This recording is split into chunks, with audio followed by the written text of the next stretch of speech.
Hello guys, welcome to the Elias. मेरा नाम रोहित है और आज हमारा नया चैप्टर शुरू हो रहा है, force and laws of motion. तो उसका पहला टॉपिक है बैलेंस्ड एंड अनबैलेंस्ड फोर्स। ठीक है, तो मैं उम्मीद कर रहा हूँ प्लेलिस्ट में जाके सारी चीजें पढ़ रहे हो अच्छे से और एनसीईआरटी के क्वेश्चन सॉल्व कर रहे हो इन टेक्स्ट और एक्सरसाइज, और एनसीईआरटी एग्जाम्पलर के एमसीक्यू देख रहे हो। सारी चीजें प्लेलिस्ट में जाके आप कर सकते हो। अगर प्रॉपरली वीडियोस देखते रहोगे, चैनल को फॉलो करते रहोगे तो काफी इजी हो जाएगा प्रिपरेशन। ठीक है, मैथ्स और साइंस की। तो ये तो हो गई बकवास बातें प्रमोशनल। अब आते हैं टॉपिक पे। तो ये है नया chapter, force and laws of motion. और आज का जो टॉपिक है वो है बैलेंस्ड एंड अनबैलेंस्ड फोर्स होती क्या है। अभी क्या होती है बैलेंस? पहले तो बताओ फोर्स ही क्या होती है, व्हाट इज फोर्स। पहले तो ये पता होना चाहिए। तो फोर्स की डेफिनेशन है लिखी मैंने, एनी एक्शन विच कॉजेज पुल। मतलब हम किसी चीज को जब हम पुल करते हैं, अपनी तरफ खींचते हैं या हिट करते हैं या फिर पुश करते हैं, धक्का देते हैं किसी भी बॉडी पे, तो उसको हम कहते हैं फोर्स। तो मतलब कोई भी चीज जो हम कर रहे हैं, जैसे मान लो किसी चीज को हमने पुश करा, किसी टेबल को पुश करते हैं या किसी टेबल को अपनी तरफ पुल करते हैं या किसी बॉल को हिट करते हैं, तो ये सारी चीजें क्या, ये एक्शंस क्या कहलाते हैं? ये सारे एक्शंस हैं फोर्स। ठीक है, ये होती है फोर्स। अब आज का जो टॉपिक है उस पर आते हैं हम। जो पहला टॉपिक भी है इस चैप्टर का वो है बैलेंस्ड एंड अनबैलेंस्ड फोर्स। ये क्या बता है?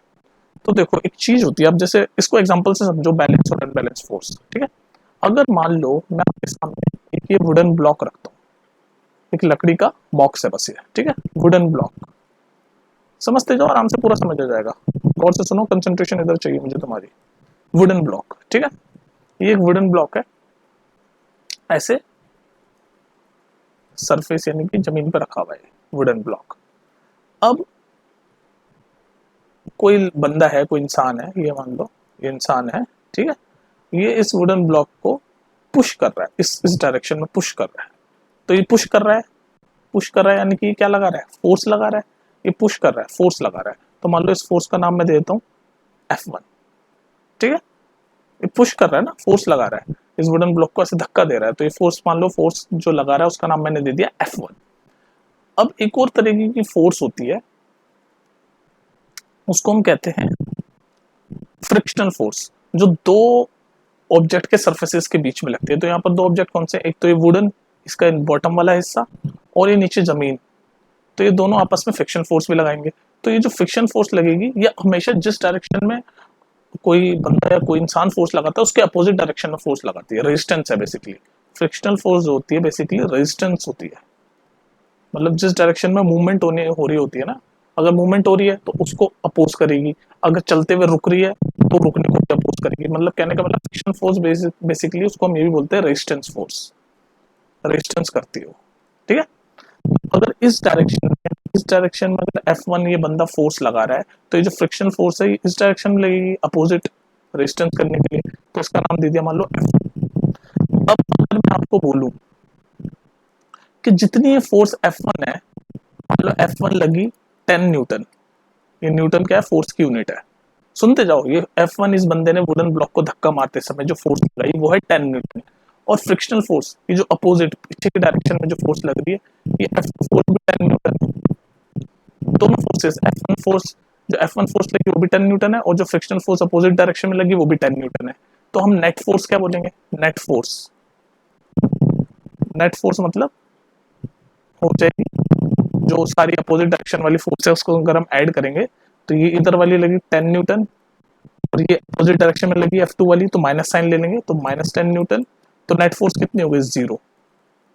तो जब नेट फोर्स 0 हो जाती है तो वो ऑब्जेक्ट मूव नहीं करता। तो इसको हम बोलते हैं, जब भी नेट फोर्स 0 होती है, इसी को हम बोलते हैं बैलेंस्ड फोर्स। क्योंकि बैलेंस हो जाती है ना, दोनों फोर्स से बैलेंस हो गई। ये जो बंदा F1 फोर्स लगा रहा है 10 न्यूटन की, और उतनी ही फोर्स फ्रिक्शन फोर्स लगा रही है अपोजिट डायरेक्शन में 10 न्यूटन की, 10 न्यूटन और 10 न्यूटन बैलेंस हो गया और नेट फोर्स 0 हो गई। तो इसीलिए इस तरीके की फोर्सों को हम बोलते हैं बैलेंस फोर्स। बोलो, समझ आई बात? तो इस तरीके की क्या बोलते हैं हम उसको? Balance force. ये आपको दिख गया था? ये मैंने लिखा है, ये मैं लिख देता हूँ, ये लिखा नहीं होगा आपको कि नेट फोर्स 0। तो जब भी नेट फोर्स 0 होती है उसी को हम बोलते हैं बैलेंस्ड फोर्स। समझ रहे हो मेरी बात को? तो बैलेंस्ड फोर्स जो भी होती है, तो कोई ऑब्जेक्ट में मूवमेंट नहीं होता। अगर मान लो रेस्ट पे है ऑब्जेक्ट, जैसे यहाँ वुडन ब्लॉक रेस्ट पे, मतलब स्टेशनरी पोजीशन पे हिल नहीं रहा है, तो उसमें कोई मूवमेंट नहीं होगा क्योंकि बैलेंस फोर्स हो गई। फोर्स जो है वो नेट फोर्स जीरो हो जाएगी, मूवमेंट नहीं होगा। यानी बैलेंस फोर्स अगर होगी तो कोई मूवमेंट नहीं होगा। तो उसका अपोजिट आप कैसे कर सकते हो, अनबैलेंस फोर्स में क्या होता होगा, अनबैलेंस फोर्स में कुछ ना कुछ नेट फोर्स होती होगी तो मूवमेंट हो जाती होगी। तो उसका एग्जांपल देख लो अनबैलेंस फोर्स का, अनबैलेंस फोर्स का सेम वुडन ब्लॉक से एग्जांपल देख लो। अब देखो बैलेंस फोर्स समझ गए, लिख सकते हैं, हमें लिख सकते हैं कि बैलेंस्ड फोर्स क्या होती है, balance force when net force is equal to zero, balance force is net force is equal to zero. और इस केस में ऑब्जेक्ट में कोई चेंज नहीं आता, अगर वो चल रहा है कोई ऑब्जेक्ट तो चलता ही चला जाएगा, अगर रुका हुआ है तो रुकता ही चला जाएगा, क्योंकि नेट फोर्स जीरो रही।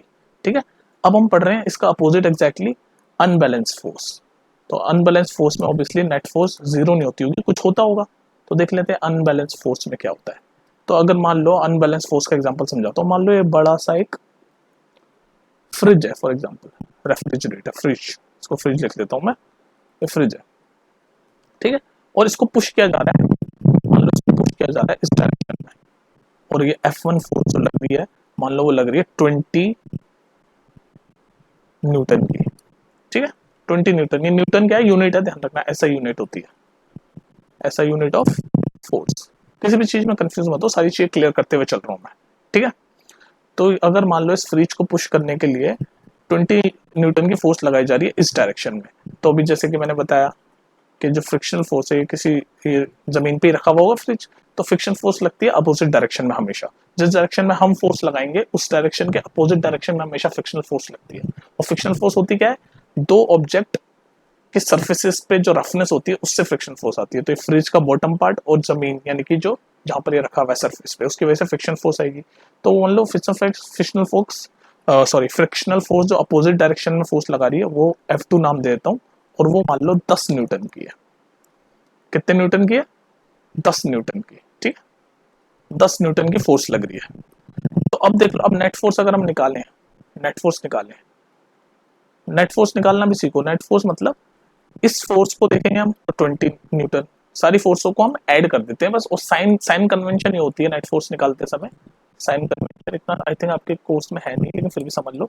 साइन कन्वेंशन मतलब साइन कैसे लेते हैं, तो अगर मान लो इस वाली डायरेक्शन को हम पॉजिटिव ले रहे हैं तो उसके अपोजिट डायरेक्शन को नेगेटिव लेंगे। तो इस डायरेक्शन को मैंने पॉजिटिव ले ली 20 न्यूटन, तो ये जो फ्रिक्शन फोर्स जो अपोजिट डायरेक्शन में लगी है इसको नेगेटिव लेंगे, तो नेगेटिव यानी कि -10 न्यूटन। तो नेट फोर्स कितना हो जाएगा, 20 - 10 यानी कि 10 न्यूटन। तो नेट फोर्स आपकी आ गई 10 न्यूटन। तो यानी कि जीरो तो नहीं आई, यानी कि बैलेंस नहीं है, तो इसका मतलब ये क्या है, ये है अनबैलेंस फोर्स। जीरो जो होती है उसको बैलेंस फोर्स कहते हैं। तो अनबैलेंस फोर्स हो गई, यानी कि 10 न्यूटन की फोर्स बैलेंस हो गई, तो इसका मतलब वो भी पॉजिटिव, तो इसका मतलब ये फ्रिज मूव हो जाएगा इस डायरेक्शन में, मूव इन दिस डायरेक्शन। क्यों, क्योंकि नेट फोर्स आपकी 10 न्यूटन है। तो ये है अनबैलेंस फोर्स। तो समझ में बात को, बैलेंस और अनबैलेंस फोर्स का आपको एग्जांपल समझ आया। तो यही था बैलेंस फोर्स और अनबैलेंस फोर्स में डिफरेंस। अब इसको देखो आसान भाषा में अगर मैं कंक्लूड करूं, कंक्लूड करूं, तो कंक्लूड ये होगा कि बैलेंस फोर्स जो होती है, बैलेंस फोर्सेस वो होती है जिसमें नेट फोर्सेस को ऐसे भी लिख सकते हैं एफ नेट, नेट फोर्स जो जीरो हो जाती है। और अनबैलेंस फोर्स में, अनबैलेंस फोर्स में जो नेट फोर्स है, नेट मतलब टोटल, वो कुछ नॉन जीरो होती है, नॉन जीरो लिख दूंगा, मतलब कुछ भी हो सकती है। जैसे भी हमने एग्जांपल देखा कि 10 हो गई, तो हमेशा जो मूवमेंट होती है, अगर कोई ऑब्जेक्ट रेस्ट पे है, रेस्ट पे है मतलब रेस्ट मतलब रुका हुआ है, और उस पर 2-3 फोर्सेस लग रही है, अगर नेट फोर्स जीरो हो जाती है तो ऑब्जेक्ट रेस्ट पे रहेगा, नो मूवमेंट, कोई चेंज नहीं आएगा, वो हिलेगा नहीं।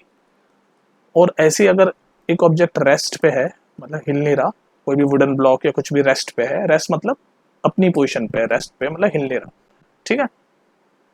और अगर कोई नेट फोर्स आ रही है नॉन जीरो, मतलब नॉन जीरो मतलब जीरो के अलावा कुछ और आ रही है, तो यानी कि ये ऑब्जेक्ट मूव कर जाएगा, मूव कर जाएगा, तो इसके अंदर डिस्प्लेसमेंट हो जाएगी। ठीक है, तो ये था बैलेंस फोर्स और अनबैलेंस फोर्स। तो आई होप आपको समझ आ गया होगा, balance force, unbalance force, frictional force की चीजें हमने समझाई। तो ये टॉपिक बस इतना ही था, इंट्रोडक्शन का था। अच्छा, अब नेक्स्ट वीडियो में जो हम पढ़ेंगे ना, नेक्स्ट वीडियो में वो हम पढ़ेंगे Newton's law of motion, Newton's law of motion. ठीक है, समझ आ गया आपको बैलेंस फोर्स और अनबैलेंस फोर्स। ठीक है, तो फिर मिलते हैं नेक्स्ट वीडियो में, और इस वीडियो को देख लेना। बैलेंस फोर्स और अनबैलेंस फोर्स का बेसिकली ये चीज़ें होती है, और नेट फोर्स कैसे निकालते हैं ये भी मैंने आपको सिखा दिया। तो इतना काफ़ी है इस टॉपिक के लिए। अब मिलते हैं नेक्स्ट वीडियो में न्यूटन्स लॉस ऑफ मोशन के लिए। देखते जाओ वीडियोस, आराम से पढ़ो बिना स्ट्रेस के। Take care.